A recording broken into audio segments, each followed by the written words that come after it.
All right, so topic number one for the mainstream media these days has been the lead up to the caucus voters in Iowa, heading for the polls today.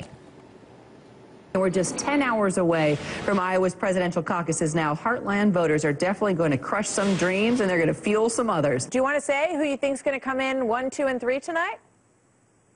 I think it's a very close contest between Santorum and Mitt Romney. Obviously, Ron Paul has that invisible army. And that, to me, is the key tonight. Not just how many people come, but what do these Republicans come thinking? Are they thinking about picking a nominee?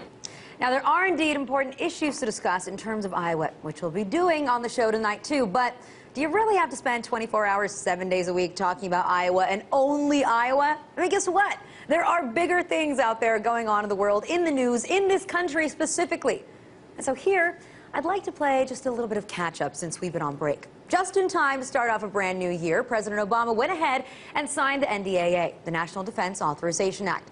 The same Authorization Act that also includes a provision for indefinite military detention, a civil liberties atrocity. But, you see, here's what Obama did on the actual day that he signed it. After backing off of the veto threat, then he went forward and decided to insert into the signing a signing statement, a promise that his administration won't allow this to apply to American citizens without trial first. So what happened out there in the media world? Well, people just started rejoicing. Obama defenders started blogging, tweeting, saying, see, Obama just said that it doesn't apply to American citizens, so it's all okay. Now, I don't even know where to start in terms of what a foolish response that is all around, but let's just make a few things very clear here.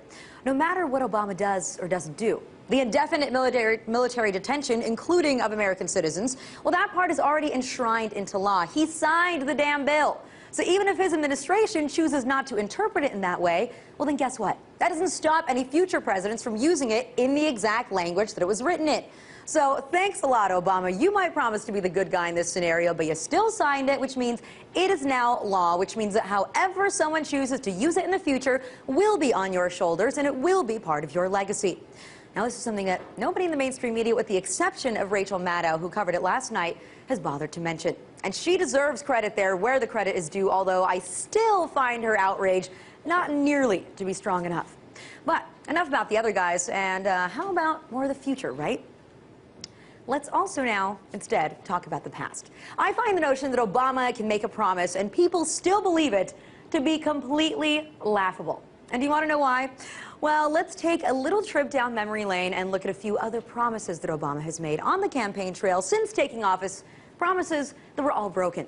With example number one. I have said repeatedly that I intend to close Guantanamo, and I will follow through on that. I've said repeatedly that America doesn't torture, and I'm going to make sure that we don't torture. Those are part and parcel of an effort to regain America's moral stature in the world. Yeah, we all know that Guantanamo Bay hasn't been closed. If anything, they're just pumping more money into the prison complex to update it.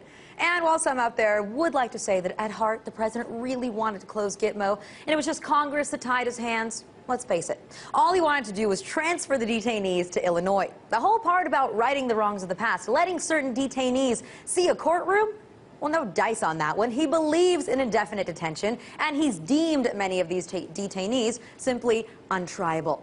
But that's not the only promise that he's broken. So let's take a look at yet another example. Transparency and the rule of law will be the touchstones of this presidency. Okay, so how's that transparency thing working out for us? Despite the fact that the president actually received a transparency award in private, closed to the press, mind you, we only have to look to the administration's treatment of Bradley Manning, to their continuous fight against WikiLeaks to see that they don't give a damn about transparency. This president wants to keep government embarrassments secret. Don't forget, he's also invoked the state secrets privilege many times in court after criticizing President Bush for doing just that. Then, how about the rule of law? Well, if you consider drone strikes and undeclared shadow wars, getting the U.S. involved in a war in Libya without ever asking for congressional approval, then I'd say that promise was broken long ago. Most notably, though, when this administration chose to kill an American citizen without any due process.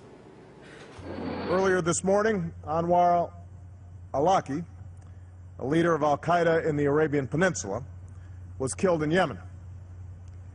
The death The death of al-Awlaki is a major blow to al-Qaeda's most active operational affiliate. The death of al-Awlaki marks another significant milestone in the broader effort to defeat al-Qaeda and its affiliates. Now, despite what the president would like to claim, that was, as our guest Jeremy Scahill said on our show that day, a sad day for America. A truly scary day for America when a former constitutional law professor chose to end an American life with a drone strike, again, without any due process. And just in case you haven't seen enough yet, let me just remind you of one more promise Obama made that never came to fruition.